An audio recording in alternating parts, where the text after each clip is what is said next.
오늘 우리가 읽은 성경 말씀은 만물이 하나님께로부터 나오고 만물이 하나님께로부터 존재하며 만물이 하나님께로 돌아간다 하는 사실을 이야기하면서 하나님에게 모든 영광이 세세에 있기를 찬송하고 있습니다. 성경은 만물이 하나님께로부터 비롯되었다는 사실, 즉 하나님께서 만물의 최초의 원인이라고 하는 사실을 말씀하고 또 하나님이 만물의 최종 목적이라고 하는 사실을 가르치고 있습니다. 이것을 한마디로 표현하는 말이 이사야서 44장 6절에 나오는 나는 처음이요 마지막이라 하는 말씀입니다. 또 이사야서 48장 12절에도 나는 처음이요 또 마지막이라 이렇게 말씀하고 있습니다. 내가 처음이다라는 말은 하나님께서 만물의 최초의 원인이라는 것이에요. 모든 것이 하나님으로부터 나왔다라는 말입니다. 또 내가 마지막이다라는 말은 모든 것들이 하나님을 최종 목적으로 하고 있다라는 말입니다. 어디로 가든 결국은 하나님께 도달하는 것, 이것이 만물의 모습이라는 것입니다. 이것을 요한계시록에서는 헬라어 알파와 오메가로 표현하고 있어요. 알파는 헬라어 알파벳 중에서 첫 글자를 말하고 오메가는 마지막 글자를 말합니다. 그래서 첫 글자와 마지막 글자로서 처음과 마지막을 표현하고 있는 것입니다. 요한계시록 1장 8절을 보면 나는 알파와 오메가라. 이것을 요한계시록 1장 17절에서는 나는 처음이요 나중이니 이렇게 말씀하고 있어요. 또 요한계시록 21장 6절 말씀을 보면 나는 알파와 오메가요 처음과 나중이라 이렇게 말씀해요. 요한계시록 22장 성경의 제일 마지막 장에서 13절을 보면 나는 알파와 오메가요 처음과 나중이요 시작과 끝이라 이렇게 말씀하고 있어요. 이 세상의 모든 것들이 하나님으로부터 존재하게 되었습니다. 그리고 이 세상의 모든 것들이 하나님을 최종 목적지로 하여 나아가고 있다라는 것입니다. 그리고 그 처음과 최종 목적 사이에 그 존재와 행하는 모든 일들은 하나님으로 말미암고 있습니다. 그래서 로마서 11장 36절에서 이는 만물이 주에게서 나오고 주로 말미암고 라고 말씀한 거예요. 주로 말미암고, 즉 이 세상 만물 가운데 살아가고 있는 인간들 그 속에서 이루어지는 모든 일들은 하나님의 섭리, 하나님의 통치, 하나님의 구원 가운데 있다는 것입니다. 하나님이 아니고서는 이 세상에 그 무엇도 존재할 수 없고 이 세상에 그 어떤 일도 일어날 수 없고 하나님이 목적으로 되지 않고는 이 세상에 그 어느 것도 존재할 수 없다는 사실을 말씀하고 있는 것입니다. 이 로마서 11장 36절은 33절부터 이어지는 이 말씀의 결론입니다. 깊도다 하나님의 지혜와 지식의 풍성함이여 그의 판단은 헤아리지 못할 것이며 그의 길은 찾지 못할 것이로다. 지금 사도는 로마서 교훈을 베풀고 난 이후에 깊도다라고 이야기를 해요. 모든 진리를 진술하고 난 이후에 사도의 마음속에서 하나님의 진리, 그 진리 속에 나타난 하나님의 사역, 모든 것에 대한 감동이 솟아난 거예요. 그래서 저절로 감탄사가 나온 것이지요. 깊도다 하나님의 지혜와 지식의 부요함이요.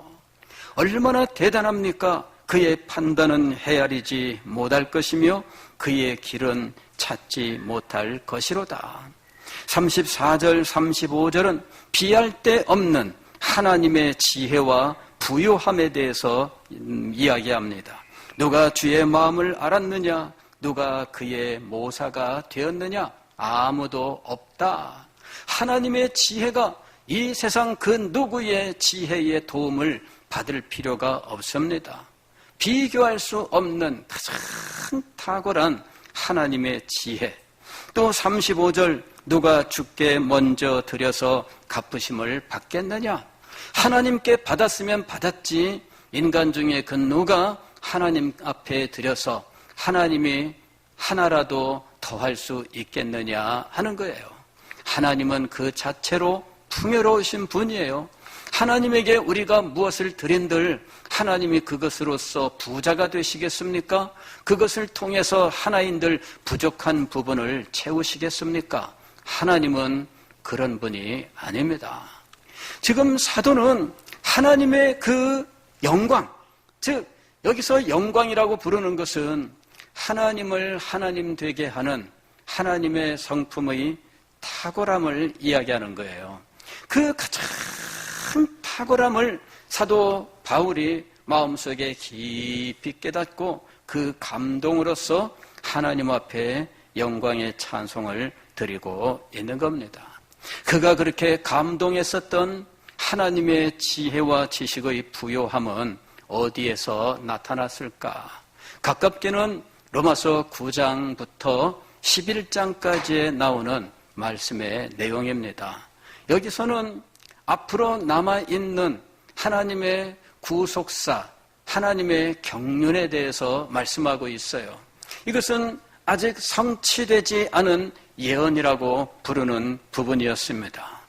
여기서 말씀하고 있는 내용은 이런 내용이죠. 첫째, 하나님께서 유대인을 버리셨다.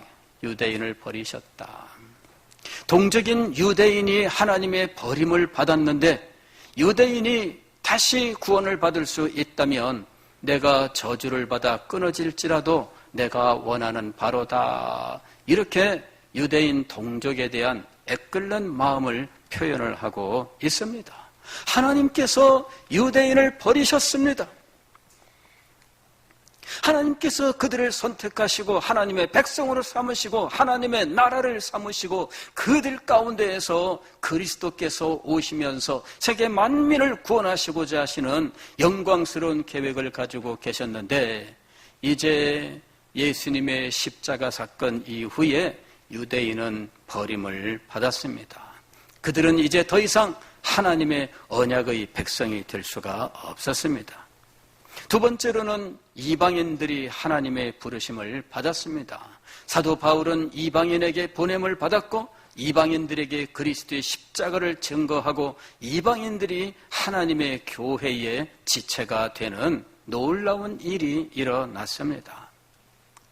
세 번째로 앞으로 남아있는 일이 있는데 이방인의 충만함이에요. 이방인의 충만함. 즉 이방인의 충만한 수가 돌아오기까지라는 것이죠. 이방인이 온 세계 만민 가운데에서 충만하게 하나님께로 돌아와서 하나님 나라의 백성이 되는 때가 오게 된다는 것입니다. 이렇게 이방인의 충만한 때가 이르게 되면 하나님께서 유대인을 다시 부르신다 하는 것이에요. 이 사실을 생각할 때 사도 바울은 이 말씀을 시작하면서 처음부터 자기 동족이 다시 구원을 받을 수 있다면 내가 저주를 받아 하나님의 은혜 가운데서 끊어질지라도 원하는 바로다라고 이야기했는데 하나님의 구속사의 전개 속에서 하나님의 계획을 보니까 아직 성취는 되지 않았지만 하나님께서 반드시 이루실 영광스러운 일이 있는데 자기 동족이 다시 하나님께로 돌아온다 하는 것입니다. 할렐루야. 사도 바울은 너무나 감동을 받게 되었어요. 그래서 깊도다 하나님의 지혜와 지식의 풍성함이여. 자연스럽게 진리의 깨달음 속에서 그의 영혼 가장 깊은 곳에서 솟아나오는 하나님의 영광에 대한 찬송을 지금 드리고 있는 거예요. 하나님의 지혜와 지식의 풍성함을 찬양하는 것은 하나님께 영광을 돌리는 모습입니다. 이것은 사도 바울에게 있어서 자주 볼 수 있는 모습이었어요. 우리가 사도 바울의 서신서를 보게 되면 바울이 진리를 진술하다가 갑자기 송영을 하는 모습을 볼 수가 있습니다. 디모데전서 1장 17절도 영원하신 왕 곧 썩지 아니하고 보이지 아니하고 홀로 하나이신 하나님께 존귀와 영광이 영원 무궁하도록 있을지어다. 아멘. 이렇게 송영을 하고 있어요. 송영이라고 하는 것은 영광의 찬송을 말하는 거예요. 영광의 찬송을 자기의 입술로 내뱉는 것을 송영이라고 불러요. 그런데 이 송영을 하게 된 이유가 있습니다. 지금 사도는 하나님의 은혜가 자기에게 임하여서 교회를 핍박하던 자를 하나님은 이방인의 사도로 삼으셨다는 거지요. 인간의 생각으로 하면 그는 도저히 용서받을 수 없습니다. 교회를 핍박하던 과거의 전력을 생각하면 그가 어떻게 교회에서 가장 존귀한 사도의 직분을 맡을 수가 있겠습니까? 그가 용납을 받는다 하여도 그는 저 끝에 가장 말석에서 모든 사람들의 천대를 받는 자리에 있어야 되지, 이렇게 영광의 복음을 전파하는 사도의 직분을 받을 자격이 없는 자예요. 나는 죄인 중에 괴수였던 것이지요. 그런데 웬 은혜입니까? 하나님께서 이 사람을 부르셨고 이 사람을 능력으로 세우셨고 이 사람에게 이방인의 사도라는 영광스러운 직분을 주시고 칭호를 주셨던 것입니다. 얼마나 놀라운 일입니까? 인간의 생각으로 하면 이런 일은 일어날 수가 없어요. 그러잖아요. 한번 잘못하면, 한번 찍히면 회복 못 되잖아요. 죄인은 영원히 죄인일 뿐이죠.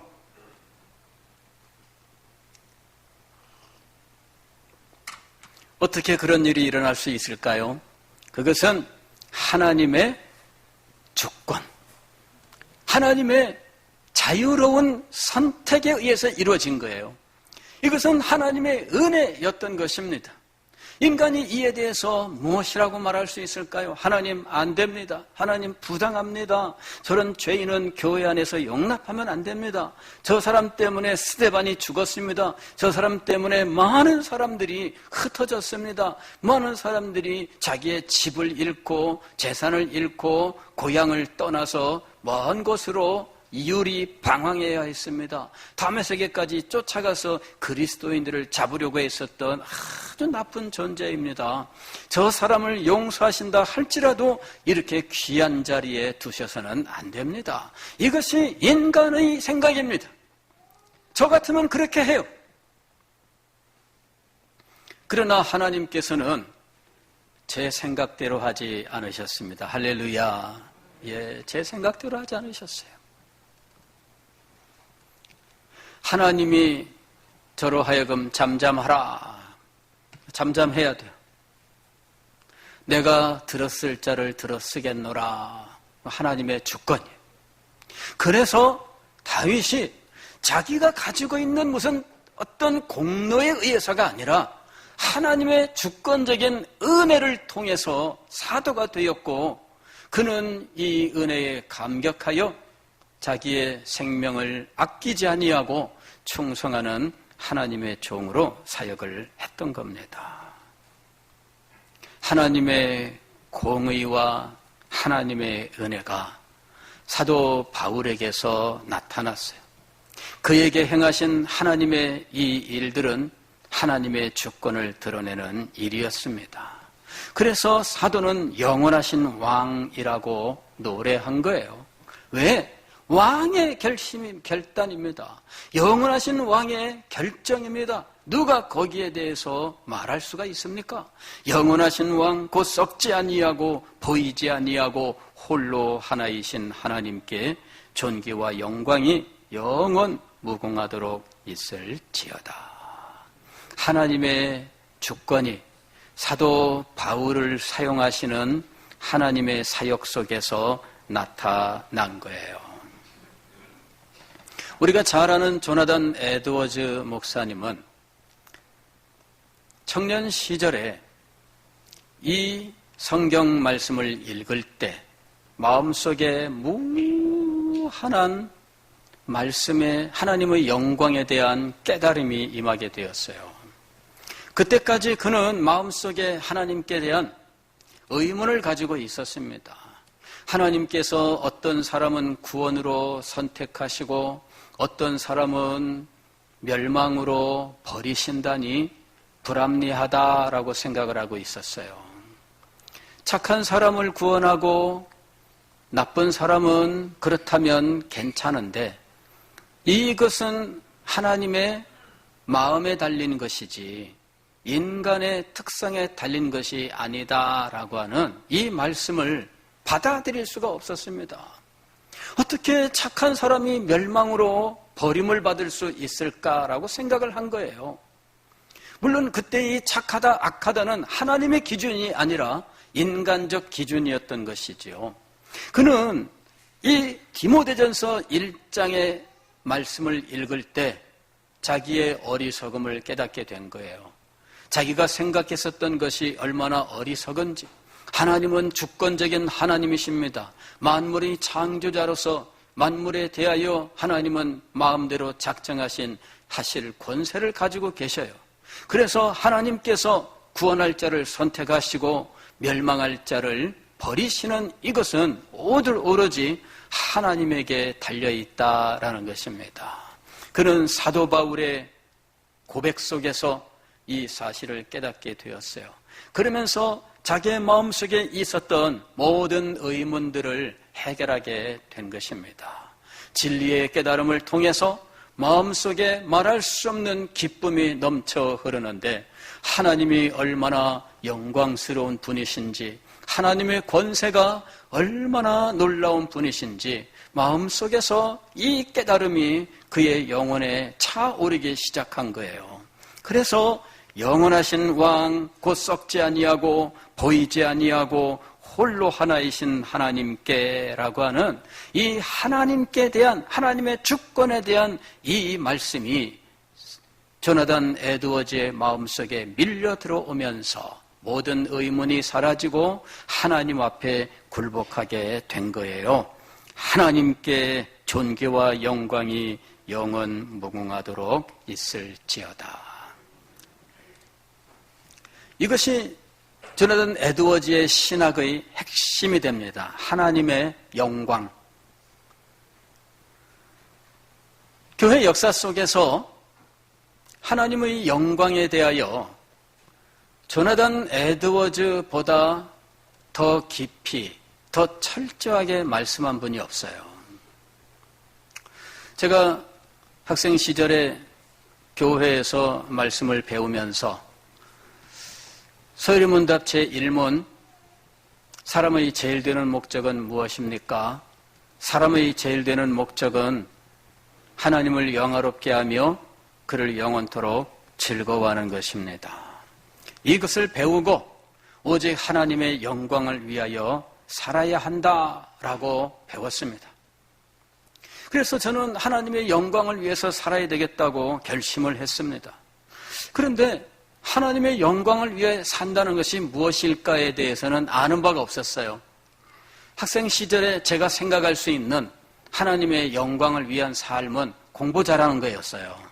학교에서 1등하고 전국에서 1등하고 이래 가지고 그 당시에는 이런 대학 입학고시에서 1등을 하게 되면 뭐 예비고사, 학력고사 뭐 이런 게 있었어요. 지금은 수능이죠. 수학능력고사.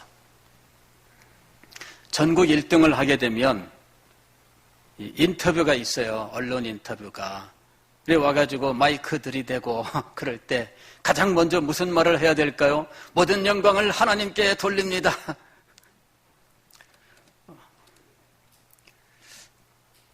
실제로 제가 교사로 있을 때 제 밑에 있던 학생이 어느 날 새해를 시작하면서 기도 제목을 써가지고 왔어요. 선생님, 위에서 기도해 주세요.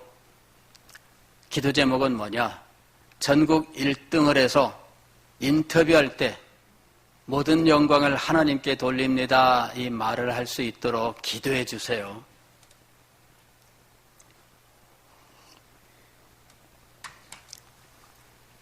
그게 하나님의 영광일까요? 어떤 분들은 이렇게 얘기를 했습니다. 집사님 집에 누구 주일날 교회를 안 나오는데 교회 좀 나올 수 있도록 해야죠. 집사님 하시는 말씀, 공부 때문에, 학원 때문에 교회를 못 온대요. 그러면서 대학에 떨어지면 하나님의 영광을 가리니까 대학에 들어간 다음에 오겠습니다. 대학에 떨어지면 하나님의 영광을 가리고 대학에 들어가면 하나님께 영광이 되는 거예요. 그렇기 때문에 지금 학원 가기 위해 교회 안 가겠습니다. 집사님도 권사님도 우리 아들, 딸 학원 보내지 교회 안 보내겠습니다. 왜? 대학 떨어지면 하나님의 영광을 가리는 거니까. 이제 고민을 많이 했어요. 뭐가 하나님의 영광이냐? 하나님 앞에 주일 성수하는 것이 하나님께 영광이고 주일 성수하다 대학 떨어지면 그게 하나님의 영광이지. 주일 성수 포기하고 대학 들어가면 하나님의 영광이 되나? 이제 학생 시절이지만 그런 생각들이 참 많았어요. 무엇이 하나님의 영광입니까? 사람들은 보통 자기가 성공하는 것을 하나님의 영광이라고 생각을 해요. 내가 성공하면 하나님께 영광이 된다. 내가 돈을 많이 벌면 하나님의 영광이 된다. 내가 11조를 많이 하면 하나님께 영광이 된다. 우리 아들, 딸 좋은 대학 들어가면 하나님께 영광이 된다. 이리 생각을 해요. 뭐든지 자기가 잘 되는 것을 하나님의 영광과 일치시키고 있다는 거예요. 하나님의 영광은 과연 그런 것일까요? 고민을 많이 했습니다. 도대체 하나님의 영광이 무엇일까? 글자 그대로는 반짝반짝 빛나는 것인데 영광이 뭐냐? 우리가 높은 사람을 만나고 감히 대하기 힘든 사람을 만났을 때 악수하면서 하는 말이 뭐예요? 아이쿠, 만나뵈서 영광입니다. 만나뵈서 영광입니다. 그 악수했으니 이게 영광의 순간을 남기기 위해서 손을 앞으로 안 씻겠습니다. 네, 영광스러운 이 경험을 한 손이에요. 악수를 했어요. 아마 그런 일들이 있는 것 같아요. 그죠? 예, 연예인 만나면은 아마 악수하고 나면은 손 안 씻을 거야, 이거. 그죠? 이 씻기 전에 이거 감이 다른 거랑 이게 닿으면 안 돼. 붕대를 감아가지고 보존해야 돼.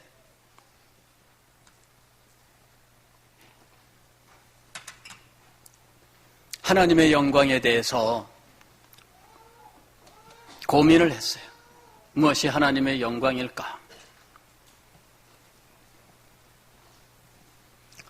책을 뒤져봐도 하나님의 영광에 대하여는 그렇게 자세하게 기록하고 있지 않습니다. 그냥 당연히 다 알 것처럼 말을 하고 있어요.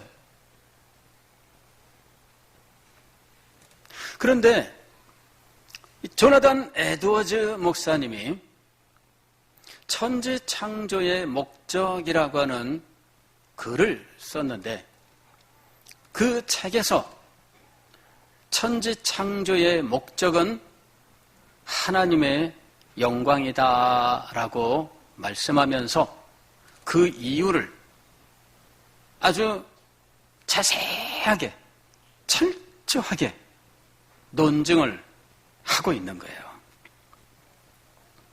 하나님께서 천지 만물을 창조하신 목적은 하나님께서 영광을 받기 위해서였다라는 것이죠. 하나님은 당신의 영광을 나타내시고 영광을 받으시기를 기뻐하시는 분이시다. 하나님이 당신의 영광을 기뻐하시는 것, 당신의 영광을 추구하시는 것은 하나님으로서 당연한 것이고, 하나님이 자기의 영광을 추구하지 않으시면 하나님일 수 없다, 이렇게 이야기했어요. 왜? 하나님이 자기의 영광을 누구에게 양보하겠습니까? 하나님은 누구에게 영광을 양보하는 분이 아니에요. 그 인간 세상에서도 비슷한 일들이 있습니다. 대통령이 외국에 나가서 외교 활동을 할 때에 대통령은 다른 누구에게 앞자리를 양보하는 존재가 아닙니다. 대통령이 누구에게 앞자리를 양보한다는 것은 대통령이 아니라고 하는 것을 증명하는 거예요.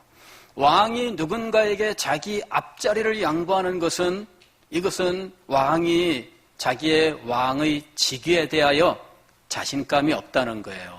그건 그렇게 할 수 없어요.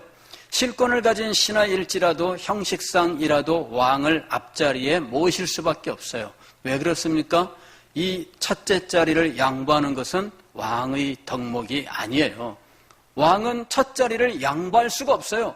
대통령도 대한민국 내에서 첫째 자리를 양보할 수가 없어요.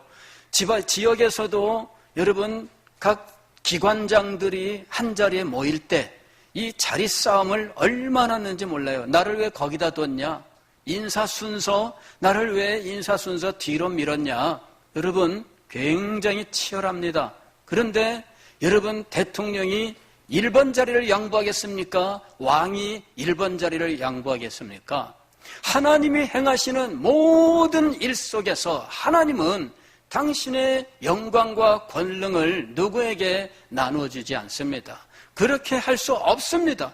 하나님이 1번일 수밖에 없고 하나님은 당연히 그 자리를 차지할 수밖에 없습니다. 조나단 에드워즈는 시대의 요청 때문에 하나님의 영광에 대하여 깊이 연구했어요.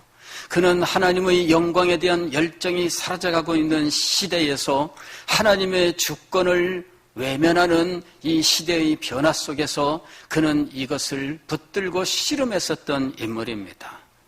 그는 개인적인 진리 체험으로 보아도 하나님의 영광을 붙들고 씨름할 수밖에 없었습니다.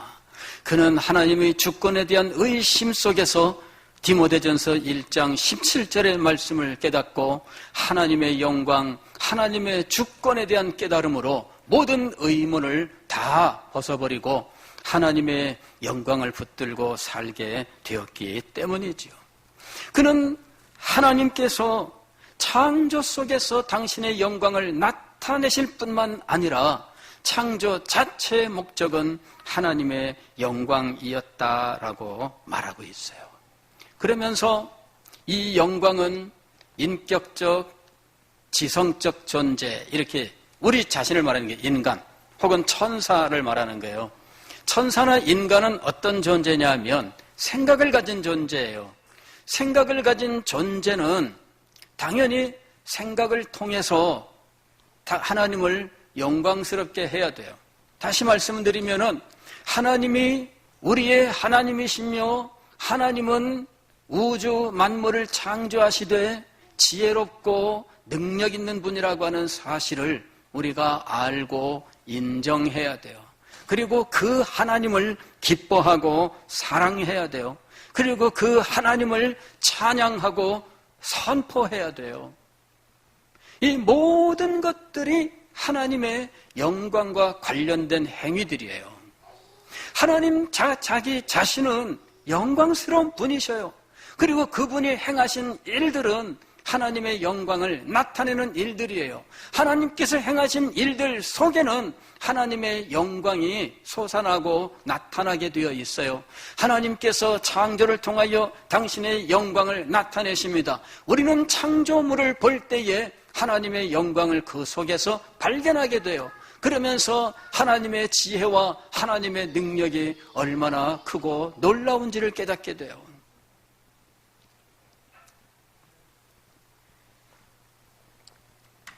하나님의 구원 사역을 볼 때도 마찬가지입니다. 하나님의 구원 사역을 볼 때 우리는 하나님의 지혜가 얼마나 놀라운지, 하나님이 아니면은 이와 같은 구원의 계획을 세우고 하나님이 아니시면 이와 같은 구원을 이룰 수가 없다라고 하는 것을 인정할 수밖에 없어요. 하나님이 우리를 구원하신 목적은 무엇일까요? 하나님께 영광을 돌리게 하시기 위해서예요. 하나님의 구원을 살펴보는 사람들은 누구나 그 속에서 하나님의 영광을 발견할 수밖에 없어요. 그리고 하나님의 영광을 발견하는 사람의 영혼 깊은 곳에서는 하나님의 영광에 대한 감동이 솟아나올 수밖에 없습니다. 그래서 하나님 앞에 영광의 찬송을 드린 겁니다. 이는 만물이 주에게서 나오고 주로 말미암고 주에게로 돌아감이라. 그에게 영광이 세세에 있을지어다. 영원하신 왕 곧 썩지 아니하고 보이지 아니하고 홀로 하나이신 하나님께 존귀와 영광이 영원 무궁하도록 있을지어다. 만물의 궁극적인 목적이 하나님의 영광이며 만물 가운데 행하신 하나님의 사역의 궁극적인 목적도 하나님의 영광이며 만물의 최종적인 목적지도 하나님의 영광이다라는 것이 성경의 일관된 가르침인 것입니다. 바로 이것 하나를 증명하기 위해서 성경이 기록된 거예요. 그리고 그것을 붙들고 살게 하기 위해서 성경의 메시지가 선포되고 있는 것입니다. 왜 구원의 메시지를 선포할까요? 하나님을 영광스럽게 하는 하나님의 백성들을 세우기 위해서예요. 왜 우리는 하나님의 나라를 위하여 살라고 선포할까요? 그것은 하나님의 영광을 이 세상에 나타나고 하나님의 영광을 최종 목적으로 달성하기 위해서였던 것입니다. 궁극적인 목적, 최종적인 목적, 그것은 하나님의 영광이었던 것입니다. 사랑하는 성도 여러분, 우리는 하나님의 큰 뜻에 대한 깨달음을 얻어야 됩니다. 하나님의 큰 뜻에 대한 깨달음이 없다면 우리의 삶은 의미를 상실하게 돼요. 창조를 통해서 조나단 에드워즈는 하나님의 궁극적인 목적을 가르치기를 원했습니다. 그는 왜 천지창조의 목적을 썼느냐? 단지 천지창조 하나만을 말하기 위한 것이 아니라 하나님의 궁극적인 목적을 말하고 싶었던 거예요. 하나님의 궁극적인 목적이 무엇일까요? 우리는 그것이 하나님의 큰 뜻이라고 하는 사실을 알아야 됩니다. 이 뜻에 대한 깨달음이 있고 이 뜻이 우리의 마음속에 새겨질 때 우리의 삶은 하나님의 뜻을 따라 사는 삶, 하나님의 영광을 위하는 삶이 되는 것입니다. 기도하겠습니다.